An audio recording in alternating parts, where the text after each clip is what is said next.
This is the cog rail going up the Aiguille du Midi, and again I apologize for pronunciation.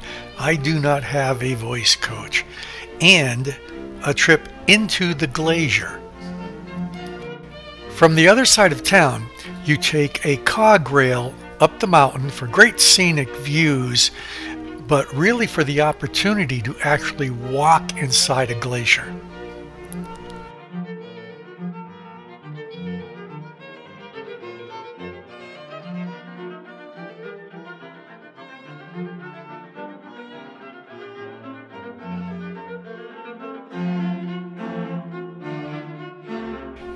Being a cog rail, it's pretty slow, and there are some close edge sections that you don't really want to be speeding around anyway.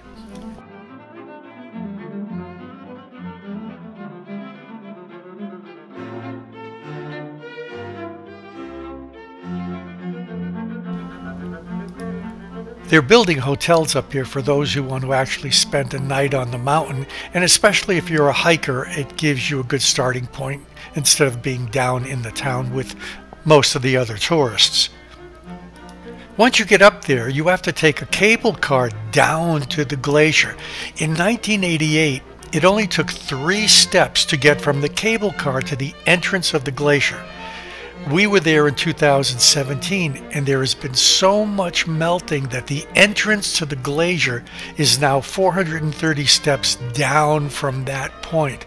And I will add, that's 430 steps up when you go to leave.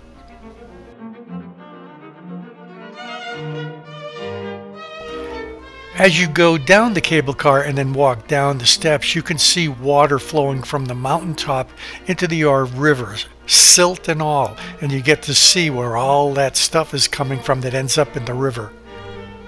In order to try and slow down the melting, they cover the glacier with a white tarp. They also post signs to show where the glacier was during certain years. You keep walking down and seeing it's still way down there.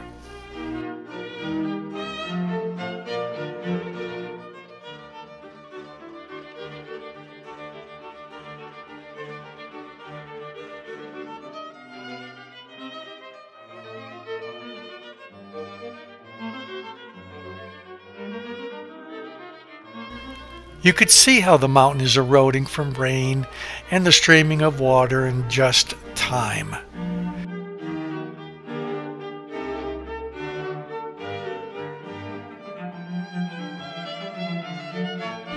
You get to go inside the glacier. Of course, this was now almost 3 years ago. I have no idea if the glacier is even there.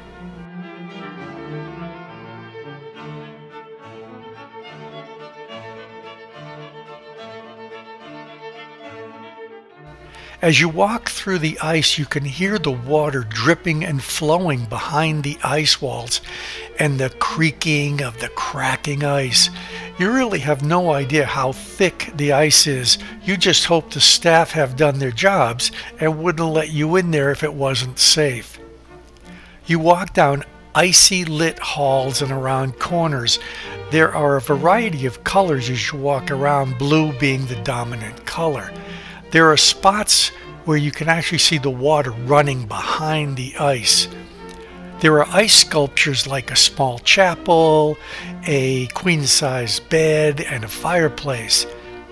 There is a blue something like a carpet on the floor that you could feel it sloshing as you walk. In spots, the ice has melted enough for you to actually put your hand behind. This tunnel has to constantly be re-drilled as the glacier changes and the sculptures constantly redone.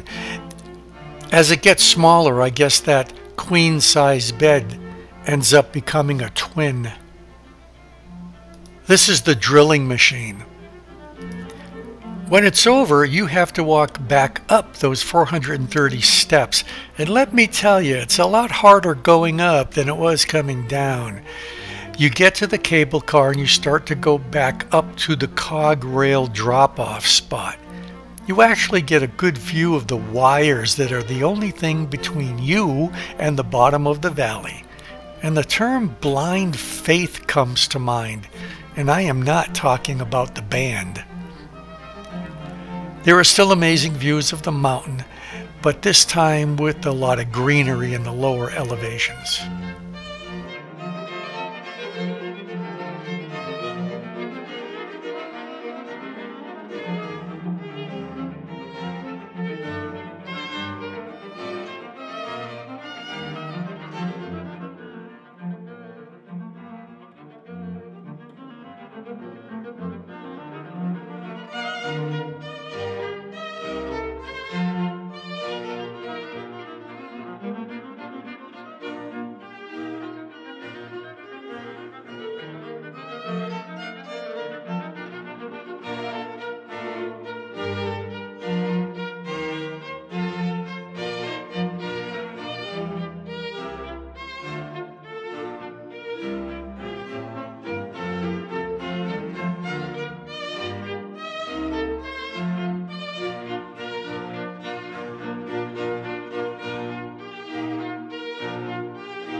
Then you hit town, you go to lunch or dinner, or better yet, a gelato.